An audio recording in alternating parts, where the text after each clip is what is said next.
You're throwing your life away! Get out! My mother screamed it when she saw the pregnancy test. I was 11 weeks along. Dad didn't defend me. He opened the front door and watched me carry 2 bags outside. No one came when I gave birth. 3 years later, they appeared on my porch, smiling, arms open, asking for the daughter they had never met. Then Lily stepped from behind my leg. Mom froze. Her eyes went to Lily's copper hair, then the wooden bird in her fist. She grabbed Dad's sleeve. That can't.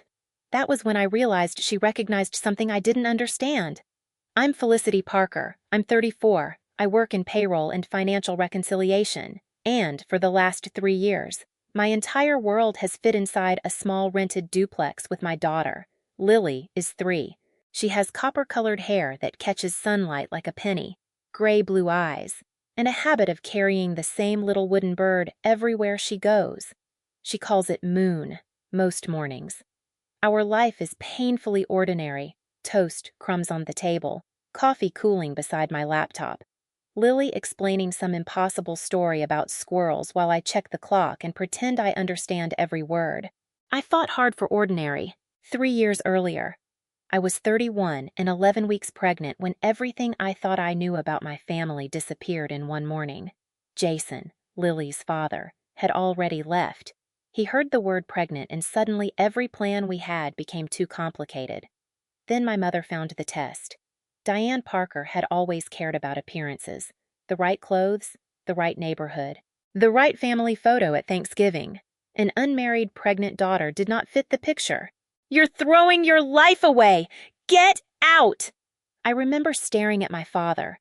Mark looked at the floor.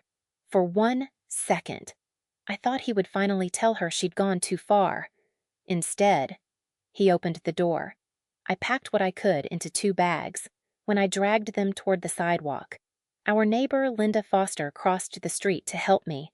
Mom stepped between us. She made this choice. She said, "Let her deal with it." That sentence followed me all the way to the hospital months later. Nobody came.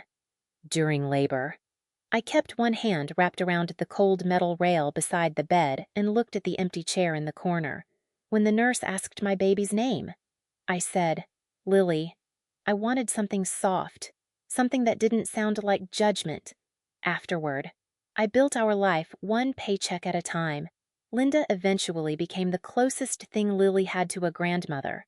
My own family never called, not once. Then my grandfather Henry died that spring. I found out after the funeral, a few weeks later, on an ordinary morning.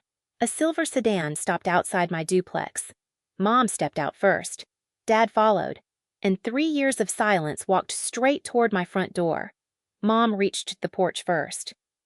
"Felicity," she said, using the soft voice she saved for church and people she wanted something from. "We heard about Grandpa. We thought maybe it was time to stop all this. 3 years reduced to 2 words. Dad stood 1 step behind her, hands in his coat pockets, like he was waiting for someone else to decide what kind of reunion this was. Mom opened her arms. "Where is Lily?" Not "how are you?" Not "I'm sorry." "Where is Lily?" My hand moved behind me before I even thought about it. Then Lily peeked around my leg. Mom's face changed so fast I almost missed it. First, she stared at Lily's hair. Copper. The same strange shade I remembered from an old photograph of my grandmother Evelyn, standing beside Grandpa when they were young. Then Mom's eyes dropped to Moon, the little wooden bird in Lily's fist. Her smile vanished. She grabbed Dad's sleeve. That can't. Dad looked at the bird, then at Mom, for the first time since they arrived. Neither of them seemed prepared. I stepped back and closed the door. Not hard, just enough. Through the glass. I watched Mom stand there, pale and furious, already pulling out her phone. That evening, she left a voicemail. The warmth was gone. She said Grandpa's estate was being settled. She said Lily was involved. She said family decisions had to be made, and if I refused to cooperate, lawyers might have to handle things. That was the first time I heard the word court. The next day, my Uncle Scott showed up at work. Scott always sounded reasonable, even when he was threatening you. He told me Grandpa's estate was complicated. Properties, business interests, investments. He said someone experienced should manage things and suggested I agree to a professional trustee. "You have enough on your plate," he said. "You're raising a child alone." There it was, the insult hidden inside concern. I told him no. His smile tightened. This could get expensive. Felicity. That night, Linda came over and saw Moon on the kitchen table. She went still. "Where did Lily get that bird?" I told her I didn't know. I thought it came from the bakery where I used to work weekends. Linda sat down slowly. "Your grandfather used to come there." My stomach dropped. She told me Henry had sat in the same corner for months, watching Lily play. Quiet, never introducing himself. One afternoon, he left the bird for her. Suddenly, Mom's face on my porch made sense. She hadn't just recognized Lily. She had realized Grandpa found us before he died. And the next morning, his lawyer called me. Robert Hayes's office was above a quiet row of shops downtown. He had white hair, a careful voice, and a desk where every paper seemed to know exactly where it belonged. He didn't waste time. "Your grandfather changed his estate plan 10 months before he died." Then he slid a folder toward me. Grandpa's estate was worth about $6 million. Most of it wasn't coming to me. It was going into a trust for Lily, and I was the sole trustee. I stared at Robert. "So I control $6 million, no," he said. "You manage it for your daughter." That's different. There were safeguards, independent reviews, detailed accounting, limits on what could be used and why. Then Robert showed me the part that explained everything. Mom and Scott had no authority over the trust. None. Grandpa had prepared for a challenge too, a medical competency assessment, independent witnesses, a lawful recording of the signing, and a letter explaining why he changed everything. He expected resistance, Robert said. He was right. Within days, Mom and Dad filed for grandparent visitation. Scott backed a challenge to the estate plan. Then the whispers started. A cousin texted that she hoped I wasn't doing this for money. Someone else said Mom was telling people I had isolated Grandpa. I wanted to defend myself. Robert told me not to. Records first, arguments later. Then Mom went after Lily. Linda had taken her to the park when Mom appeared with a gift bag and introduced herself as Grandma. She asked Lily if she wanted to come see Grandpa Henry's old house. Linda stepped between them. Mom left, but not before taking a picture.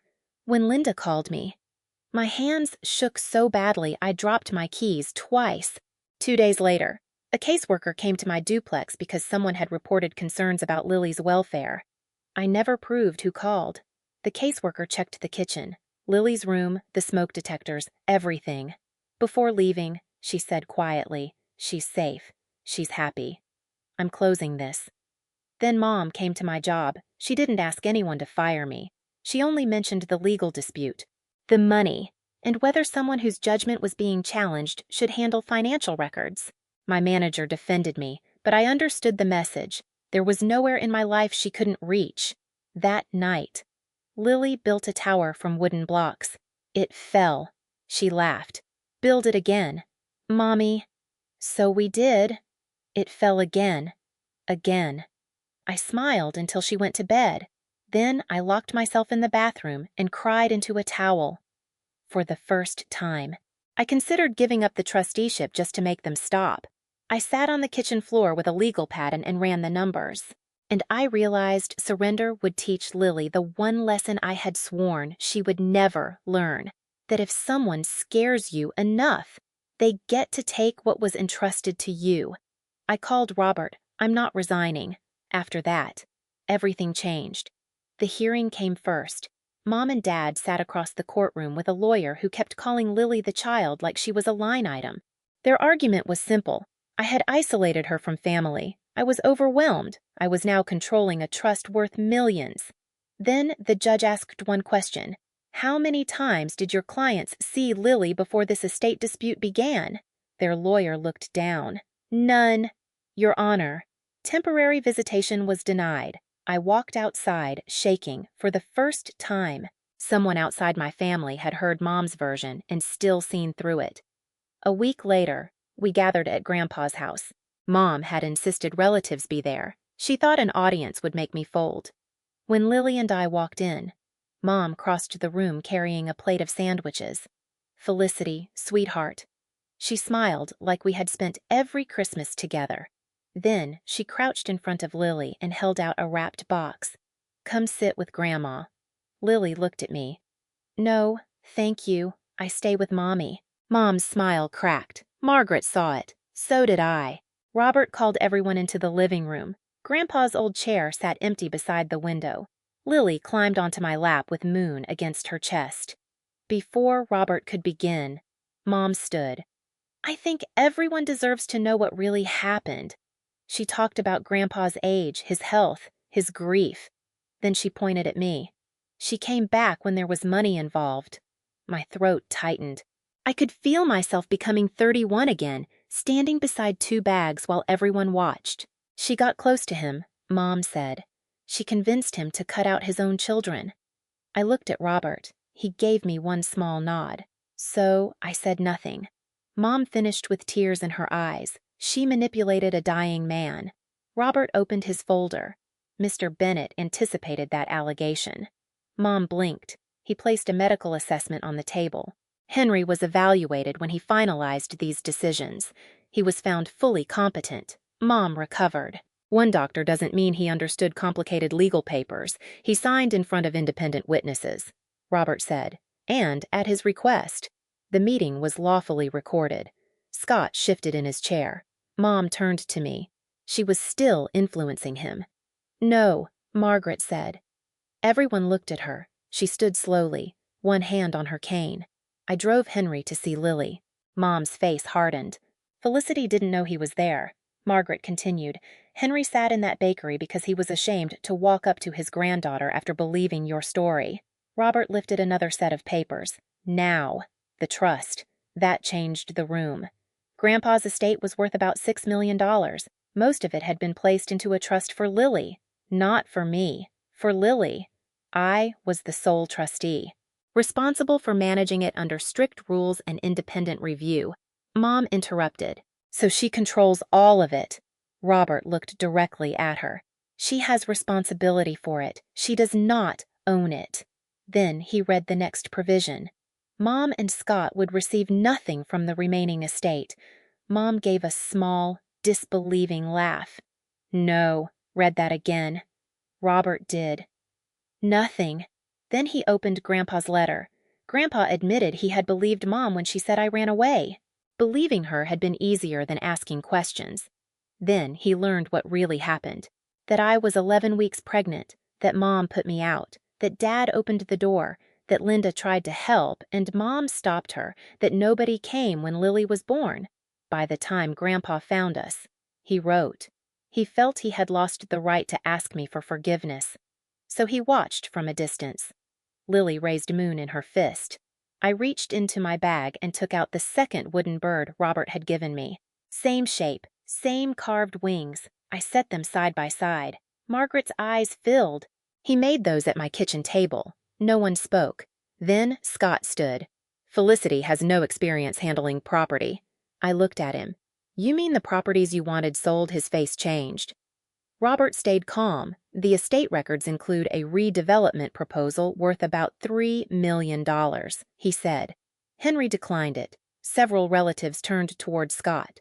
That had nothing to do with this. It had everything to do with why you wanted a different trustee, I said. Mom stood so fast her chair scraped the floor. You all know what she's like. She looked around the room, at cousins, at Margaret, at people who had believed her for years. No one nodded. No one rescued her. That was the moment she lost. Not when Robert said $6 million. Not when he said nothing. When Mom realized she could no longer tell a room who I was and expect them to agree. She turned on me. After everything we gave you. I stood with Lily in my arms. You gave me 2 bags and an open door. Her mouth opened. I built everything after that without you. Dad stood beside her. For 1 second. He looked straight at me. Felicity. I should have Mark. Mom said his name once. He stopped. That told me everything. They collected their coats at the doorway. Mom turned back. I hope the money was worth losing your family. I looked at Lily, moon pressed against her cheek. Then I looked at Mom. We already have a family. Dad opened the door for her. This time, they were the ones who walked out, and I was the one who stayed inside. The fight didn't end in that living room, but the balance had changed. Once Mom and Scott's lawyer reviewed Grandpa's competency assessment, the witness statements, the recording, and Margaret's account, the estate challenge started collapsing under its own weight. A few weeks later, they withdrew it, not because they suddenly became decent people, because continuing meant spending more money on a case they were unlikely to win. The visitation request went nowhere, too. There had never been a relationship between Lily and my parents before the estate dispute. The court had already seen that. An independent professional reviewed the trust, my records, and the way I was handling Lily's expenses. Everything was clean. I stayed trustee. Scott's redevelopment plan died with the challenge, without control of the property. He had nothing to sell. He called me once afterward. His voicemail was warm again. He wanted to put all this behind us and discuss the properties like adults. I deleted it. That was the closest thing to revenge I gave myself. I didn't sell Grandpa's business. I also didn't pretend I suddenly knew how to run a company because my name appeared on legal papers. I kept the existing management team. I kept the employees. I hired people who understood the things I didn't, and I kept doing what I understood best. The numbers, the records, the responsibility. I didn't buy a mansion. I didn't pull into Mom's neighborhood in some ridiculous car. For months, Lily and I stayed in the same duplex, same breakfast table, same toast crumbs, same little socks disappearing inside the dryer. I needed her life to feel safe before it ever felt rich. Linda still came over. Margaret started joining us for Sunday dinner. One afternoon, we visited Grandpa's house together. Lily wandered into the hallway and stopped beneath an old framed photograph. A young woman stood beside Grandpa, smiling into the sun. Her hair was copper. Lily pointed. She looks like me. Margaret looked at me. That's Evelyn, your great-grandmother. And suddenly I was back on my porch, Mom staring at Lily, her smile disappearing. That can't. Now I finally understood everything she had seen. Her mother's face, her father's carving. Proof that while she had spent 3 years pretending we didn't exist, Grandpa had found us anyway. Lily carried Moon into the living room. I placed Grandpa's second bird beside it on the windowsill. 2 small wooden birds facing the same direction. For years, I thought healing would mean hearing Mom say she was sorry. It didn't. Healing was realizing I didn't need the apology anymore. I stopped checking the mailbox for her handwriting, stopped rehearsing arguments in the shower, stopped wondering whether being rejected meant I had deserved rejection. The money gave Lily security, but Grandpa gave me something harder to measure. He gave me back the truth. 3 years earlier, Dad had held a door open while I was pushed outside. Now I understood something I wish I had known then. A door doesn't decide who belongs. The person holding the boundary does. Lily still keeps the 2 wooden birds on her windowsill. Some nights, she turns them toward the glass and says they're looking for the moon. I let her believe that, because what I learned had nothing to do with $6 million. Love doesn't demand surrender. Blood doesn't erase betrayal. And boundaries aren't revenge. They're how you protect what matters. If you've ever had to protect yourself, or someone you love, from your own family, tell me in the comments. Share this story with someone who needs it, and subscribe for the next one.